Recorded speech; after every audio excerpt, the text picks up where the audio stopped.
Halo, perkenalkan, nama saya Leli Ladis Boseren. Saya mahasiswa jurusan Pendidikan Kimia semester 5 dengan NIM 2021-84204007. Di sini saya akan menjelaskan tentang kurikulum 1975 yang akan kalian saksikan pada video berikut ini. Selamat menyaksikan. Yuk kenali sejarah kurikulum dunia. Kurikulum pada awalnya dipopulerkan dalam dunia olahraga pada zaman Romawi kuno di Yunani. Dalam bahasa Latin, kurikulum berasal dari kata kerja curere yang artinya berpacu atau berlari. Kurikulum diartikan sebagai jarak yang harus ditempuh oleh pelari. Dalam dunia pendidikan, kurikulum diartikan sebagai sejumlah mata pelajaran yang harus ditempuh atau diselesaikan oleh peserta didik untuk memperoleh ijazah. Isi dari kurikulum adalah sejumlah mata pelajaran yang diberikan oleh institusi pendidikan yang kemudian diperluas dengan kegiatan intrakurikuler dan ekstrakurikuler. Yang berikut tujuan utama pendidikan atau kurikulum adalah agar peserta didik menguasai pengetahuan atau mata pelajaran yang disimbolkan dalam bentuk ijazah atau surat tanda belajar. Menurut Undang-Undang Nomor 20 Sisdiknas Bab 1 Pasal 1 Ayat 19 dinyatakan, kurikulum adalah seperangkat rencana dan pengaturan mengenai tujuan, isi, dan bahan pelajaran, serta cara yang digunakan sebagai pedoman penyelenggaraan kegiatan pembelajaran untuk mencapai tujuan tertentu. Pada awal abad 20, terutama di Amerika, muncul beberapa jenis organisasi kurikulum yang baru sebagai reaksi terhadap kurikulum subject matter, yakni organisasi kurikulum paling tua. Namun pada abad pertengahan muncul aktivitas kurikulum. Dalam dunia pendidikan, kita mengenal 3 jenis kurikulum, yaitu subject matter kurikulum, aktivitas kurikulum, dan inti kurikulum.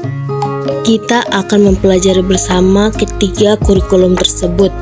Yang pertama, subject matter kurikulum merupakan kurikulum yang tertua, yaitu organisasi kurikulum berupa isi pendidikan dalam bentuk mata pelajaran yang diklasifikasikan berdasarkan bidang keilmuan dan kebutuhan peserta didik.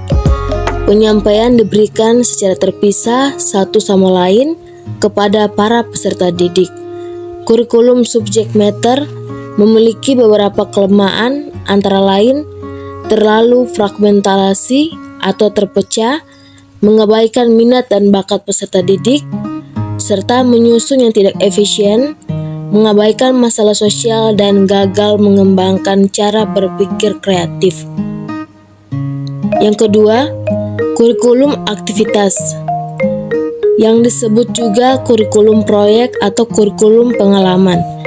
Kurikulum ini pertama kali diperkenalkan di Amerika Serikat melalui sekolah percobaan yang dipimpin oleh John Dewey pada tahun 1897 di Chicago. Perbedaan antara kurikulum subject matter dan aktivitas kurikulum adalah program pendidikan yang menunjukkan perhatiannya pada anak, bukan subject center.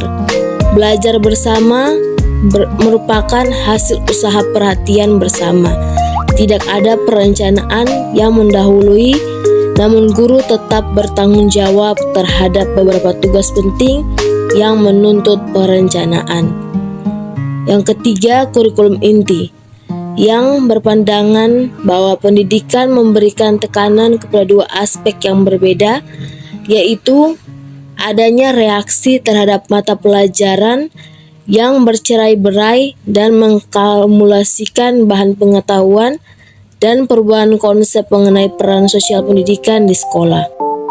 Perbedaan pada kurikulum inti dengan kurikulum subject matter dan aktivitas kurikulum adalah menekankan nilai-nilai sosial. Struktur kurikulum inti ditentukan oleh problem sosial dan kehidupan sosial. Ciri pokok kurikulum inti yakni belajar umum yang diperlukan bagi semua siswa, sedangkan kelemahan dari kurikulum ini lebih menekankan pada lapangan sosial. Yuk kenali sejarah perkembangan kurikulum di Indonesia.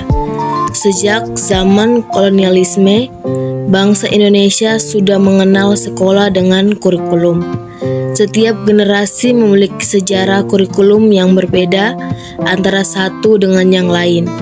Kurikulum pendidikan di Indonesia pun senantiasa berubah sesuai dengan zamannya, bahkan tak jarang didapati terkait dengan unsur-unsur politis di dalamnya, yang artinya kurikulum di Indonesia kerap kali mengikuti kehendak pemimpin yang berkuasa saat itu.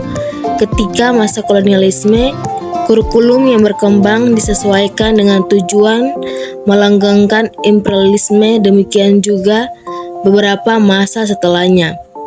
Dalam sejarah sejak tahun 1945, kurikulum pendidikan nasional telah mengalami perubahan, yaitu pada tahun 1947, 1952, 1964, hingga kurikulum 2017. Perubahan tersebut merupakan konsekuensi logis dari terjadinya perubahan sistem politik, sosial, budaya, ekonomi, dan iptek dalam masyarakat berbangsa dan bernegara. Untuk itu, pada video kali ini saya akan menjelaskan tentang kurikulum 1975. Apa itu kurikulum 1975? Kurikulum 1975 menekankan pada tujuan agar pendidikan lebih efisien dan efektif. Metode, materi, dan tujuan pengajaran dirinci dalam prosedur pengembangan sistem instruksional atau PPSI. Pada zaman ini dikenal istilah satuan pelajaran, yaitu rencana pelajaran setiap satuan bahasa. Berikut satuan pelajaran dirincikan menjadi petunjuk umum, tujuan instruksional khusus atau TIK, materi pelajaran, alat pelajaran, kegiatan belajar mengajar, dan evaluasi. Kurikulum 1975 berorientasi pada beberapa tujuan. Yang pertama, menganut pendekatan integratif dalam arti bahwa setiap pelajaran memiliki arti dan peranan yang menunjang kepada tercapainya tujuan-tujuan yang lebih integratif. Yang kedua, menekankan kepada efisiensi dan efektivitas dalam hal daya dan waktu. Yang ketiga, menganut pendekatan sistem instruksional yang dikenal dengan prosedur pengembangan sistem instruksional atau PPSI, sistem yang senantiasa mengarah kepada tercapainya tujuan yang spesifik, dapat diukur dan dapat dirumuskan dalam bentuk tingkah laku siswa. Yang keempat atau yang terakhir, dipengaruhi psikologi tingkah laku dengan menekankan kepada stimulus respon atau rangsangan jawab dan latihan atau drill. Perubahan kurikulum. Penggunaan kurikulum 1975 hingga menjelang tahun 1983 dianggap sudah tidak mampu lagi memenuhi kebutuhan masyarakat dan tuntutan ilmu pengetahuan dan teknologi.